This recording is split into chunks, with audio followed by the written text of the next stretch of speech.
कथित जननायक राहुल गांधी जल्द ही अपनी चौथी इंडिया विजिट पर होंगे। जी हाँ, फॉरेन ट्रिप नहीं, इंडिया विजिट। क्योंकि राहुल जी के कैलेंडर में तो लगता है कि इंडिया ही कभी कभार टूरिस्ट डेस्टिनेशन बन जाता है। वैसे राहुल गांधी की फॉरेन ट्रिप्स पर कंट्रोवर्सी ना हो, ऐसा संभव नहीं लगता। I've seen a man from embassy watching us continuously. Rahul Gandhi के खास सैम पित्रोड़ा ने सनसनीखेज दावा किया है कि जब जब राहुल गांधी विदेश जाते हैं, भारतीय दूतावास के लोग उनकी निगरानी करते हैं। उनके होटल, उनकी मीटिंग, यहाँ तक कि एयरपोर्ट तक सब पर नजर रखी जाती है। हुआ तो हुआ वाले पित्रोदा ने आगे तो ये भी फरमाया कि उनके पास कोई लिखित में एक सबूत नहीं है, मगर ये सब उन्होंने अनुभव किया है। यानी फीलिंग आई थी कि कोई हम पर नजर रख रहा है, जैसे कि फिल्मों में सुपर हीरो का सिक्स्थ सेंस होता है, स्पाइडरमैन की तरह। ना कोई डॉक्यूमेंट, ना कोई आधिकारिक कंफर्मेशन, बस पित्रोदा जी का दिल कह रहा था। और पित्रोदा जी का दिल तो बड़ा ही क्रिएटिव है, याद है ना? इन्हीं साहब ने आईआईटी रांची जैसे इमेजिनरी इंस्टीट्यूट का नाम ले लिया था, फिर बाद में पता चला कि वो तो अस्तित्व में ही नहीं था। तो इनके दावे का क्यों भरोसा किया जाए? जब आईआईटी रांची जैसी काल्पनिक यूनिवर्सिटी बन सकती है तो इमेजिनरी सर्वेलेंस क्यों नहीं? लेकिन छोड़िए सैम पित्रोदा को, मान लीजिए कि उनकी बात सही भी हो, तो फिर सवाल तो उठेगा ही। राहुल गांधी की फॉरेन ट्रिप्स पर आखिर सवाल क्यों ना उठे? क्योंकि ये सिर्फ वेकेशन ट्रिप्स तो नहीं होती, यहाँ होती है मीटिंग्स, कमेंट्स, और कभी कभी वे ऐसे लोगों के साथ मंच साझा करते हैं जिनके डॉक्यूमेंटेड लिंक्स उन संस्थाओं के साथ है जो भारत को बदनाम करने में कोई कसर नहीं छोड़ते। उदाहरण के लिए राहुल गांधी का ताज़ा जर्मनी ट्रिप याद कर लीजिए। इसी दौरान पाकिस्तान का डिफेंस मिनिस्टर ख्वाजा आसिफ भी जर्मनी में मौजूद था। अब ये कहना ज़रूरी नहीं है कि दोनों मिले या नहीं मिले, लेकिन टाइमिंग ऐसी थी कि सवाल उठना स्वाभाविक था। फिर उसी फॉरेन ट्रिप में राहुल गांधी कुछ व्यक्तियों से मिले जिनका रिकॉर्ड संदेह पैदा करता है। वे एक ऐसे संस्थान में भाषण देने गए जो जॉर्ज सोरोस के ओपन सोसाइटी फाउंडेशन के नेटवर्क से जुड़ी है। इसके लिए आप देखिए मेरे कलीग्स हर्ष और श्रेया की ये रिपोर्ट। सवाल सीधा है, क्यों हर विदेशी यात्रा में वही पैटर्न दोहराया जाता है? डेमोक्रेसी पर हमला, देश के इंस्टीट्यूशंस को टारगेट करना और भारत विरोधी एजेंट से मुलाकात, क्या यही राष्ट्रवाद है? अब ग्लोबल पब्लिक पॉलिसी इंस्टीट्यूट जैसे जर्मन बेस्ड थिंक टैंक से मिलते हैं, राउंड टेबल कॉन्फ्रेंसेस करते हैं, जिनके बारे में कहा जाता है कि वे जॉर्ज सोरोस की ओपन सोसाइटी फाउंडेशन से फंडेड हैं, जिनके links German Marshall Fund of the United States से बताए जाते हैं और जिनके संबंध कथित तौर पर सीआईए से जुड़े जाते हैं। बाकी फ्रेडरिक एबर्ट सिफ्टन नाम की एक और pro NATO German think tank के साथ राहुल गांधी ने राउंड टेबल कॉन्फ्रेंस अटेंड की थी, जिसके कथित तौर पर कनेक्शंस जॉर्ज सोरोस और फोर्ड फाउंडेशन से बताए गए हैं और ये रूस में बैन भी है। बाकी देखिए इस पूरे नेटवर्क का एक डिटेल थ्रेड आप यहाँ भी देख सकते हैं।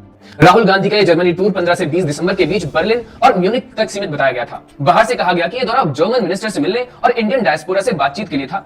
लेकिन जैसे जैसे ये ट्रिप अपने अंत की ओर बढ़ी, वैसे वैसे सोर्सेस क्लेम करने लगे कि कुछ ऐसी मीटिंग्स भी हुई जिनका जिक्र ना तो ऑफिशियल प्रेस नोट्स में था और ना पब्लिक स्टेटमेंट्स में। और यहीं से इस पूरे टूर को लेकर के सवाल खड़े होने शुरू हो गए।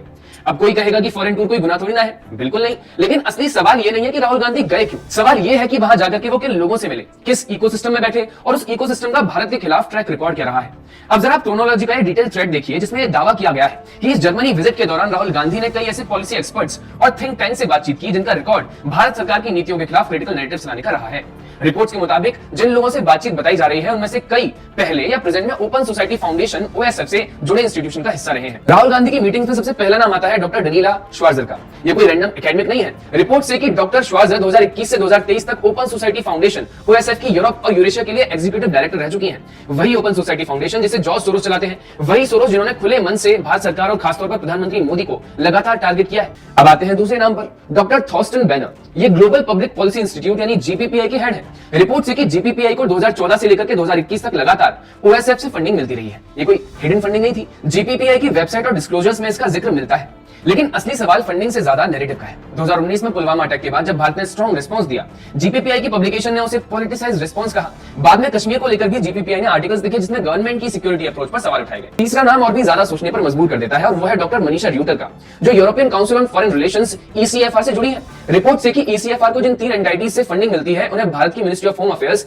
एमएच ने बैन कर रखा है। ये एंटाइटीज है Open society Foundation, European Climate Foundation ECF और Children's Investment Fund Foundation CIFF. Interesting ये है कि इन बैन्स की वजह से क्या बताई गई है। अब इसमें इंटरेस्टिंग ये है कि इन बैन्स की वजह क्या बताई गई है। फॉरेन इन्फ्लुएंस और एनवायरमेंटल एक्टिविज्म के नाम पर एंटी डेवलपमेंटल एजिटेशन। भारत सरकार का कहना है कि कुछ foreign funded organisations infrastructure projects, development initiatives और पॉलिसी रिफॉर्म्स को रोकने के लिए एक्टिविज्म का इस्तेमाल करती है। ईसीएफआर की रिपोर्ट्स का पैटर्न भी क्रिटिक्स पॉइंट आउट करते हैं। और ऐसा पहली बार नहीं हुआ है। कई रिपोर्ट्स ये बताती रही हैं कि राहुल गांधी अक्सर ऐसे लोगों से मिलते दिखे हैं जिनका संबंध जॉर्ज सोरोस नेटवर्क या उनसे जुड़े संगठनों से बताया जाता है। कुछ वर्ष पहले अपनी फॉरेन ट्रिप में वे सुनीता विश्वनाथ से मिले थे, जिनका सोरोस से सीधा साधा संबंध है। तब सुनीता जी भड़क उठी थी कि सोरोस के साथ उनका तो कोई संबंध नहीं। फिर हमने उन्हें एजुकेट किया था कि वो ओपन सोसाइटी में काम कर चुकी हैं और उनकी संस्था को बाकायदा सोरोस से फंडिंग मिल चुकी है। राहुल जब भी यूरोप या अमेरिका जाते हैं तो वे सुनीता विश्वनाथ जैसे लोगों से मिलते हैं जिनके या तो सोरोस से फंडिंग होती है या डीप स्टेट के दूसरे प्यादों से पैसे मिलते हैं जिन्हें, या फिर भारत के खिलाफ इनका कोई एजेंडा होता है। अब ये मीटिंग्स आधिकारिक थी या अनौपचारिक, ये तो कांग्रेस या राहुल गांधी या सैम पित्रोड़ा ही बता पाएंगे। पर सवाल तो जनता का हक है, जब मीटिंग्स इतनी मिस्टीरियस हो तो आखिर क्यों न नजर रखी जाए। फॉरेन एम्बेसी को तो चलो भूल जाइए, पूरा देश जानना चाहता है कि राहुल गांधी अगली बार कहाँ जाने वाले हैं। और मजे की बात तो ये है कि शायद सैम पित्रोदा के अलावा कोई और नहीं जानता होगा कि राहुल गांधी अपनी फॉरेन ट्रिप में अगली बार कहाँ जाने वाले हैं, किससे मिलने जाने हैं। फिर कहते हैं कि सरकार हम पर नज़र रखती है। अरे भाई, अगर आप साफ साफ सरकारी एजेंसियों को बता दें कि कब कहाँ क्यों जा रहे हैं तो किसी निगरानी की जरूरत ही भला क्यों पड़ेगी। आखिर आप इतने बड़े नेता हैं, MP हैं, LOP हैं, अगर कुछ हो गया तो कितना बवाल होगा। तो ऐसे में कितना हद तक सही है कि राहुल गांधी कई फॉरेन ट्रिप्स पर बिना SPG जैसे सिक्योरिटी डिटेल के घूमते फिरते हैं, लेकिन जैसे ही वो इंडिया लौटते हैं सिक्योरिटी फिर जरूरी हो जाती है। तो सवाल तो फिर हम भी उठाएंगे, क्या राहुल गांधी को विदेशी धरती ज़्यादा सुरक्षित लगती है? क्या उन्हें वहाँ के सिस्टम पर भारत से ज़्यादा भरोसा हो गया है?